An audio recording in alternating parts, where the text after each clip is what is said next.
यदि आप जो है टाइम से काम करेंगे तो क्या आपको परेशान करेगा? सब इस बारे में बताइए। ठीक है, मैं तो नहीं लगता इस आवास में कोई रहता है, इतनी बड़ी बड़ी घास है। ये आवास बंद है। कैसे करते जब चिकित्सक महोदय नहीं आते तो फिर ओपीडी में ही देखता हूँ। ओपीडी भी आप देखते हैं?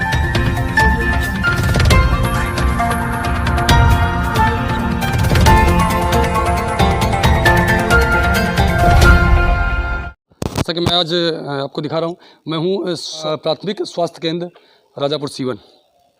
इस हॉस्पिटल में दो लोगों की नियुक्ति है, एक फार्मासिस्ट विनोद निर्मल और दूसरे जो डॉक्टर के रूप में जिनकी नियुक्ति है वो है जितेंद्र चौधरी।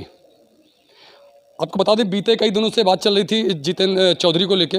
ग्रामीण कहते थे कि डॉक्टर साहब की नियुक्ति यहाँ, लेकिन डॉक्टर साहब कभी आते नहीं हैं। कल हमने डॉक्टर साहब से बात करी, हॉस्पिटल आए थे हम, आपको रिकॉर्डिंग दिखाई हमने, आपने सब देखा। डॉक्टर साहब ने बोला कि मैं आऊँगा नहीं, वो वहाँ मैं क्या करूँ आके, वहाँ पे कोई स्टाफ नहीं है, कुछ नहीं है, मैं वहाँ आऊँगा नहीं। ये राइट टाइम हुए 10 बजे आए। मैं आपको दिखाऊंगा अंदर का, जो मैं हॉस्पिटल दिखाना चाह रहा हूँ आपको, जिस हॉस्पिटल सामने खड़ा हूँ मैं, प्राथमिक स्वास्थ्य केंद्र राजापुर सीवन। यहाँ 2 स्टाफ है, जो है भी नहीं है, यहाँ 2 ही डॉक्टर हैं, एक फार्मासिस्ट है, एक डॉक्टर हैं। आपको अंदर चल के दिखाते हैं इस हॉस्पिटल के बारे में। कितना सुंदर हॉस्पिटल बना, कितनी बड़ी बिल्डिंग बनी है, लेकिन बस यहाँ अगर कोई दिक्कत एक है तो डॉक्टर की, क्योंकि डॉक्टर कोई आना नहीं चाहता। वो आप कल के बारे में जो आपकी रिकॉर्डिंग बात हुई थी आपसे, उसके बारे में क्या कहना चाहेंगे आप? सबसे पहली चीज़ देखिए, मैं यहाँ पे ये है, हमारे यहाँ स्टाफ की पहली बात कमी है। दूसरी बात, आप 2 स्टाफ हैं? ठीक है, 2 स्टाफ हैं जी। ना तो यहाँ पे वार्ड बॉय है, ना वार्ड आया है, ना कोई नर्सिंग स्टाफ है। हमने कई बार जो है ऊपर तक बात की, ठीक है। अब एक हमारे फार्मासिस्ट जी हैं, तो हम यहाँ पे ये सोचते हैं कि हमारी पीएचसी पर डे खुले। एक आध दिन मुझे वहाँ भी जाना पड़ता, और भी काम के लिए मुझे जो है लखनऊ या दौड़ना पड़ता, तो उस दिन तो हम 2 लोग रहते हैं। जिस दिन हम नहीं रहते तो हमारे फार्मासिस्ट जी देखते हैं, और कभी कभी ऐसा होता है जब इस दिन हम भी रहते हैं। वैसे मैं 3-4 दिन आता हूँ, उधर मैं बीच में नहीं आ रहा था, चुनाव की वजह से मैं नहीं आ रहा था, लेकिन इधर आप पूछ लीजिए कि मैं पर डे आता हूँ। और मेरी पीएचसी जो है हफ्ते में एक भी दिन नहीं बंद होती, संडे को, संडे के अलावा ये है। और यहाँ पे असुविधाएं बहुत हैं। अब मैं अकेले आऊँ तो अकेले यहाँ पे पर्चा काटूँ कि दवा करूँ कि झाड़ू, कुछ भी नहीं हो स्टाफ में। मैंने कई बार स्टाफों के लिए कहा, लेकिन कोई सुनवाई नहीं होती है जी, बस ये मैटर है। अच्छा, कल मैं आने वाला था इमरजेंसी में, मेरे यहाँ कुछ ऐसी ट्रेजेडी मैं नहीं आ पाया जी, ठीक है, और उसमें कुछ बात भी हुई थी जी। अच्छा, आपने मैंने अमित जी को कॉल करी थी, जो आपके चिकित्सा यहाँ सीवर के देखते हैं, तो अमित जी ने बताया कि कल आप हॉस्पिटल में थे, तो कल तो मैं लगभग बैठा था। हाँ। तो आपने उनको कैसे बताया कि मैं आज यही हूँ? नहीं, एक्चुअली मैं आने वाला था, मैंने बताया नहीं कि आपसे कि मुझे कुछ ऐसा अर्जेंट काम कर मैं नहीं आ पाया था। अच्छा, दूसरी बात, मेरे सीएमओ से बात हुई जी। मैंने कल सीएमओ सर को भी कॉल करा। सीएमओ सर से मैंने बोला जब, तो सीएमओ सर ने बोला कि आपकी ड्यूटी हफ्ते में कम से कम 4 से 5 दिन होती है जी। आपको 2 दिन कभी सीवर बुला लेते हैं इमरजेंसी में, लेकिन आपका इंपॉर्टेंट है 4 दिन आना। और मैंने कई लगभग ग्रामीणों से बात करी, तो ग्रामीणों से बात करने पता चला कि यहाँ तो लगभग महीने में 10 दिन तो ताला ही लगा रहता है। ये कहाँ तक सत्य है? नहीं, पहले था, लेकिन अब से नहीं है। जब से चुनाव खत्म हुआ तब से नहीं है। आप किसी से पूछ लीजिए, यहाँ के लोग को बुला के आप पूछ लीजिए। लोगों से ही पूछा, तभी तो मैं आपसे पूछ रहा हूँ। और आपने कल, जैसा कि कल आपकी रिकॉर्डिंग चल चुकी है, लोगों ने सुना नहीं, मतलब एक बात पूछ रहा हूँ मैं, कल आपकी रिकॉर्डिंग अभी चल चुकी है, लोग देख रहे हैं, लोग उस पर प्रतिक्रिया भी दे रहे हैं, तो उस रिकॉर्डिंग के बारे में क्या, मतलब उस टाइम आपको क्या दिक्कत थी? आपने ऐसा क्यों बोला कि मैं इस्तीफा दे दूंगा कल से? और नहीं, इस बात का मैंने जिक्र सीएमओ साहब से भी करा जी। तो सीएमओ साहब ने उस बारे में कहा कि यदि आप चाहते हैं कि ऐसे मैं लोकल जगह में ना जाऊं जहां दिक्कत का सामना करना पड़ रहा है, तो आप अपनी मन का जगह चूज करिए।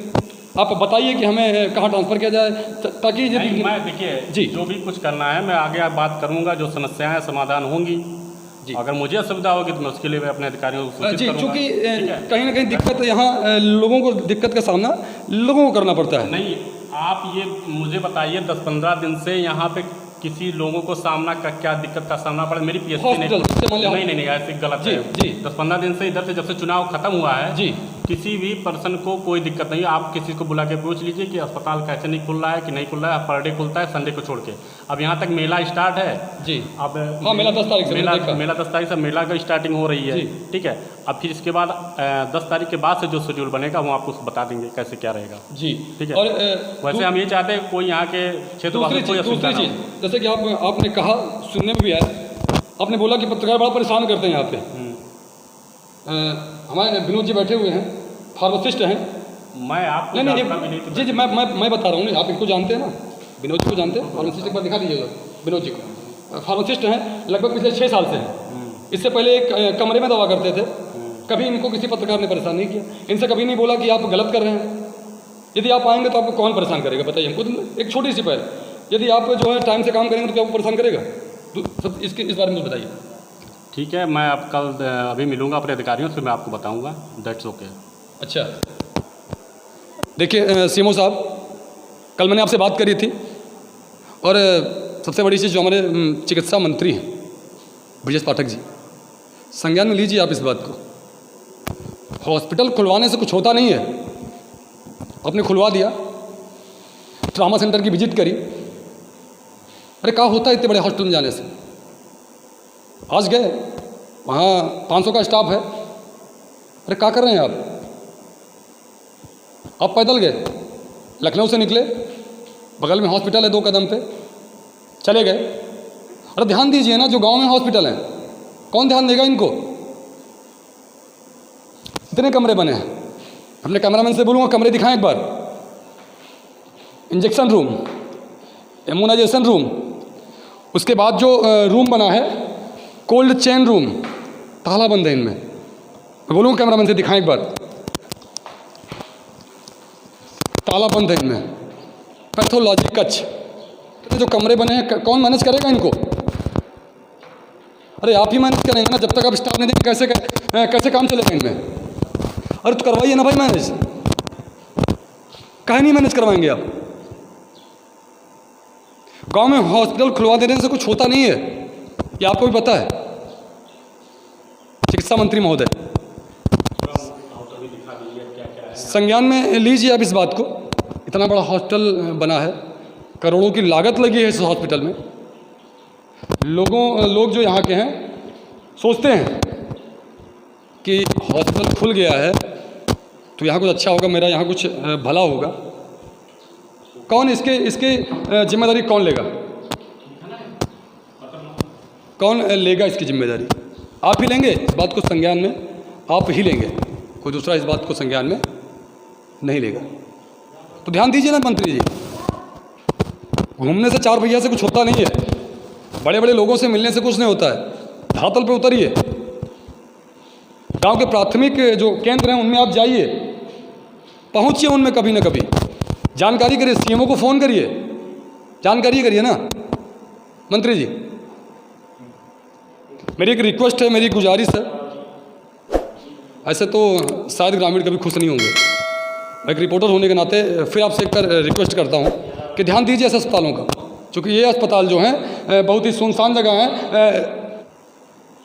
तो मेरी रिक्वेस्ट है आप इन अस्पतालों को ध्यान दीजिए। मैं इसका आउटर दिखा देता हूँ, कितना बड़ा अस्पताल बना है ये, करोड़ों की लागत लगी है, आपने करोड़ों रुपए फंसा दिए हैं इनमें, आखिर क्या होगा इनका? आवास चिकित्सा अधिकारी, आप देख सकते हैं चिकित्सा अधिकारी आवास बना। मुझे तो नहीं लगता इस आवास में कोई रहता है। आइए, मुझे तो नहीं लगता इस आवास में कोई रहता है, इतनी बड़ी बड़ी घास है। ये आवास बंद है।